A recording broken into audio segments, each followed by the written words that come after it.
kindly that thou, Iago, but at my purse as if the strings were thine, shouldst know. Blood, but you will not hear me. If ever I did dream of such a matter, abhor me. Thou toldst me thou didst hold him in thy haste. Despise me if I do not.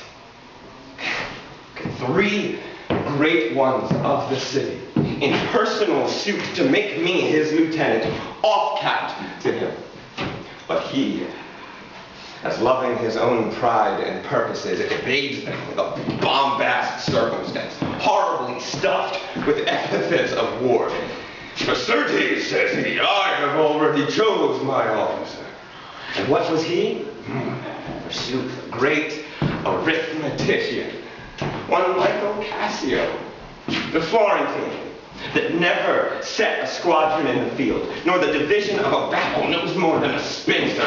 Mere prattle without practice is all his soldiership. But he, sir, had the lieutenant. And I, of whom his eyes have seen the proof, at Rhodes, at Cyprus, and on other grounds, christened and heathen, must be belayed and come to be his morships ancient.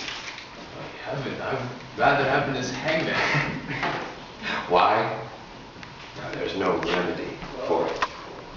It is the curse of service. Now, sir, be judge yourself whether I, in any just term, am a fine to love the more.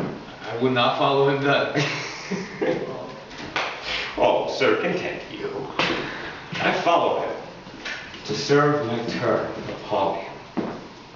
We cannot all be masters, nor all masters that cannot be truly followed. You shall mark many a duteous and knee-crooking knave that doting on his own obsequious bondage wears out his time, much like his master's ass, for naught but provender, and then when he's old, cashier. Whip me such honest knaves. Others there are, who, trimmed in forms and visages of duty, keep yet their hearts attending on themselves. And when they have lined their coats, they do themselves homage. These fellows have some soul, and such a one do I profess myself. For sir, it is as sure as you are Rodrigo, were I the more, while I would not be Iago. In following him, I follow but myself. Heaven as my judge, not I for love and beauty, but seeming so for my peculiar end. I am not what I am. Fortunate is the thick-lipped oak, can carry thus. Call up her father, rouse him, proclaim him in the streets, incense her kinsman, and though he in a fertile climate dwell, yet plague him with flies. Though that his joy be joy, yet throw such chances of vexation on it, as it may lose some color, huh? Here's the father's house, call aloud. Do, with like timbrous accent and dire yell, as when by night and negligence the fire is spied in populous cities. What ho, Provencio! Signor Provencio, ho! Awake! What ho, Provencio! Thieves! Thieves! Look to your daughter, your house, your bags! Thieves! Thieves! What is the reason of this terrible summons? What is the matter there? Most Reverend Signor, do you know my voice? Are your doors locked? Why? Wherefore ask you this?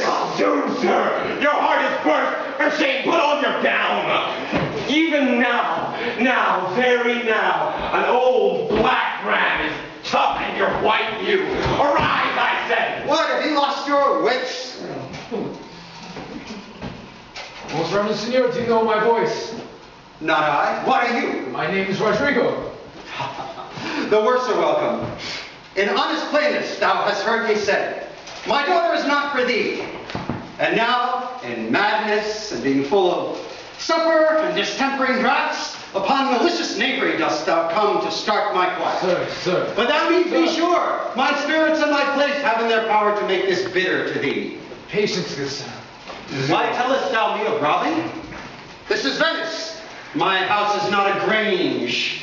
Most brave Provencio and simple and pure soul, I come to you. Sir, you are one of those that would not serve God as the devil bid you.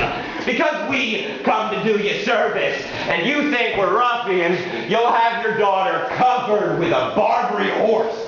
You'll have your nephew. You'll have Horsers for cousins and Jennets for Germans. What profane wretch art thou? I am one, sir, that comes to tell you your daughter and the Moor are making the beast with two backs. Thou art a villain. You are, Senator.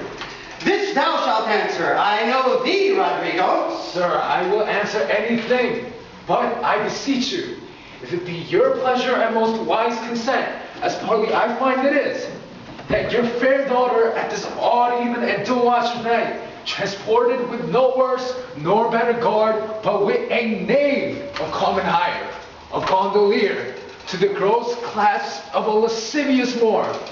If this be known to you and your allowance, we then have done you bold and saucy wrongs. But if you know not this, as my manners tell me, we have your wrong rebuke. Do not believe that in the sense of all civility I thus replay and trifle with your reverence. Your daughter, if you have not given her leave, I say again, have made a gross revolt, tying her duty, beauty, wit, and fortunes in an extravagant and wheeling stranger of here and everywhere.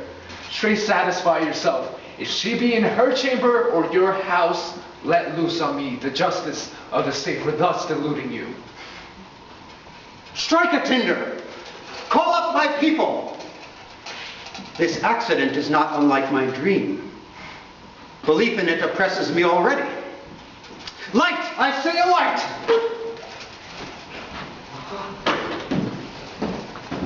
Farewell, for I must leave you.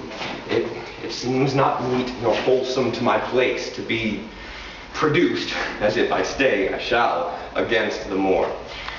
For I do know the state, however this may gall him with some check, cannot with safety cast him.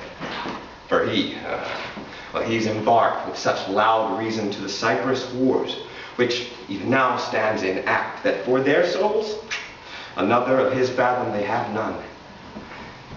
In which regard, though I do hate him as I do hell pains, yet for necessity of present life, I must show out a sign and flag of love, which is indeed but a sign.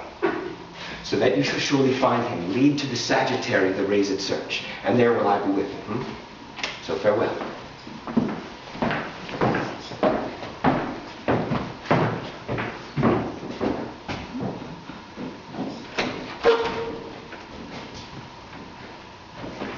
'Tis too true and evil.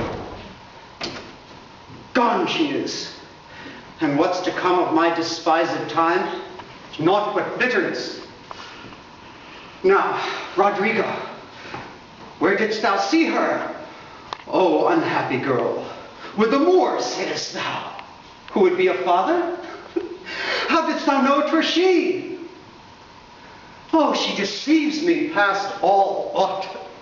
Raise all my kindred. Get more tapers. Are they married, think you? Yes, I think they are. Oh, heavens! Oh, how got she out? Oh, treason of the blood! Fathers, from hence, trust not your daughters' minds by what you see them act. Are not they like charms by which the properties of youth and maidhood may be abused? Have you not read, Rodrigo, of some such thing? Yes, sir, I have indeed. Call up my brother. Oh, would you had had her? But some one way, some another. Do you know where we may apprehend her and the Moor? I think I can discover, if you please, to get good Lord and go along with me. Pray you, lead on. At every house I'll call, I may command at most, get weapons, ho! And raise some special officers of the night. On, good Rodrigo, I'll deserve your pains.